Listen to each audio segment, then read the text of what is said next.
أشرقت نفسي بنور من فؤادي حينما رددت يا رب العباد وانتشت روحي وصار الدمع يجري يا إلهي خذ بقلبي للرشاد أشرقت نفسي.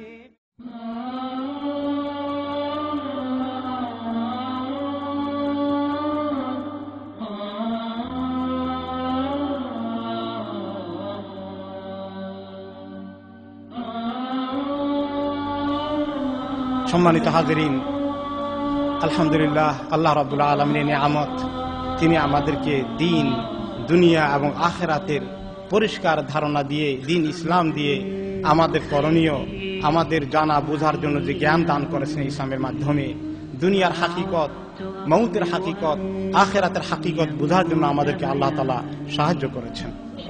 আজকে 7 জন লোকের জানাজা আমরা আদায় করব। এই বিষয়ের কারণে আমি আমার খুতবার টপিক আজকে চেঞ্জ করে ফেলেছি। আমাদেরকে মউত থেকে শিক্ষা নিতে হবে। প্রত্যেকটি মউত থেকে শিক্ষা নেওয়ার জন্য আল্লাহ এবং তার রাসূল আমাদেরকে তাকিদ দিয়েছেন।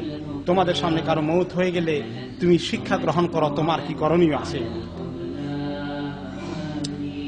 মউতকে কারো মউত হয়ে গেলে আমরা তার জন্য কান্নাকাটি করি, নিজের জন্য যে কাঁদতে হবে এটা ভুলে যাই, তার জন্য কাঁদি আর মনে করি একটু বেশি করে কাঁদলেই বোধহয় সার্থক হয়ে গেল তার মউত। না, আমরা অনেক সময় ফুল দিয়ে বরণ করি, আমরা অনেক সময় তাকে সম্মান দেখার জন্য 1 মিনিট নীরবতা পালন করি, আমরা আরো বড় কিছু হয়ে গেলে 21 বার তোপধ্বনি করি,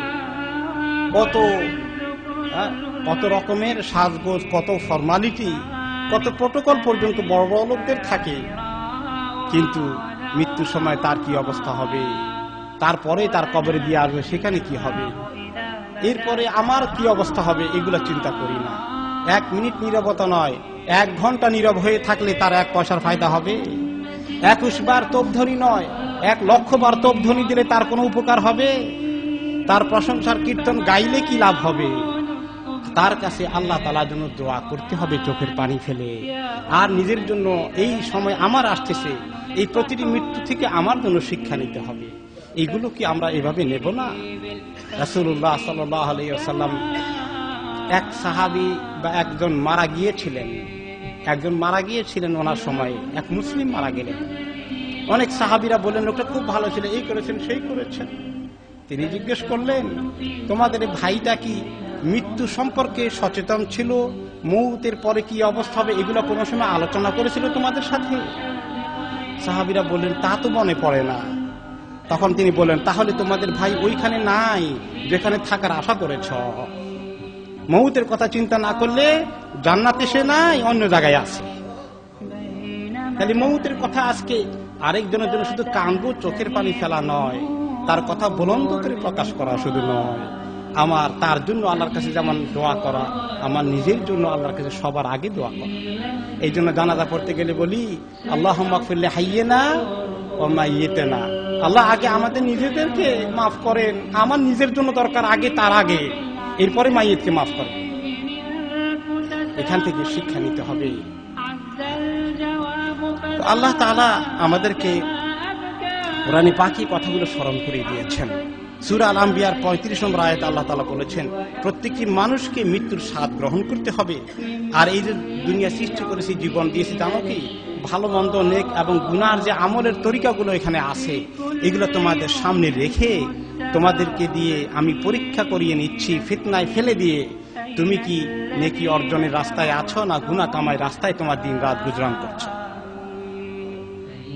আল্লাহ তাআলা কোরআনে পাকে সূরা আল মুলকের 1ম আয়াত এবং 2য় আয়াতে বলেছেন, সে আল্লাহ মোবারক, সেই আল্লাহর পবিত্রতা, যিনি যার হাতে সমস্ত ক্ষমতা, যার হাতে কেন্দ্রীভূত আছে, সকল কিছুর উপরে তার ক্ষমতা প্রতিষ্ঠিত, যিনি মউত এবং সৃষ্টি করেছেন, মউত এবং জীবনকে সৃষ্টি করেছেন।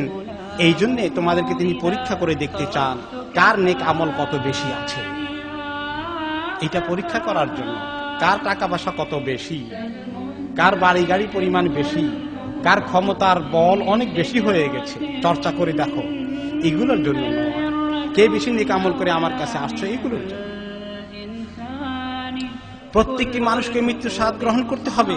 সূরা আলে ইমরানের 185 নম্বর আয়াতে আল্লাহ তাআলা বলেন, কিয়ামতের দিন তোমাদের পুরস্কার, প্রতিদান, দেনা পাওনা শোধ করে দেওয়া হবে। যেই ব্যক্তিকে জাহান্নাম থেকে কোন রকমে টানা হিসড়া করে হলে মুক্তি দেওয়া হয়েছে, জান্নাতে প্রবেশ করিয়ে দেওয়া হয়েছে, সেই ব্যক্তি আসল কামিয়াব। দুনিয়াতে কি ছিলাম, কত বড় কি পরিচয় ছিল আমার, এগুলো কোনো কাজে আসবে না। যেই ব্যক্তিকে জাহান্নাম থেকে মুক্তি দেওয়া হলো, জান্নাতে ঢুকিয়ে দেওয়া হলো, আসল কামিয়াবি ওইখানে হয়ে গেল। দুনিয়ার এই জীবনের চাকচিক্য কয়েকদিনের ভোগ করার বিষয় মাত্র, পার্মানেন্ট কিছু নাই। অচিরেই দুনিয়া ছেড়ে চলে যেতে হবে। আসলে এই মরে যখন যায় সব শেষ হয়ে যায় মনে হয়। এ ব্যাপারে আমাদের দৃষ্টিভঙ্গি পরিষ্কার হওয়ার জন্য বেলাল ইবনে সাদ রাহিমাহুল্লাহ বলেছেন, একজন ইমাম, এই লোকেরা কোনোদিন তোমরা শেষ হবে না, যে সৃষ্টি হয়ে গেছে তোমরা কোনোদিন শেষ হয়ে যাবে না। মৃত্যুর কারণে এই দুনিয়া থেকে পরকালে কেবল তোমাদের স্থানান্তর হয়। যেভাবে পিতার ব্যাকবোনে একসময় তুমি ছিলে, সেখান থেকে মায়ের গর্ভে এসেছ, ওখান থেকে দুনিয়াতে এসেছ, এইভাবে দুনিয়া থেকে কবরে যাচ্ছ, কবরে থেকে আবার হাসরের ময়দানে হিসাব নিকাশের জন্য উঠানো হবে, সেখান থেকে আবার দুইটা ঠিকানার একটাই যাবে, হয়তো জান্নাত অথবা জাহান্নাম। তোমার এই জার্নি কোনোদিন শেষ হবে না, মরে গেলেই সব শেষ না। এই যে কেবল যাত্রা, জার্নির শুরু হয়ে গেল।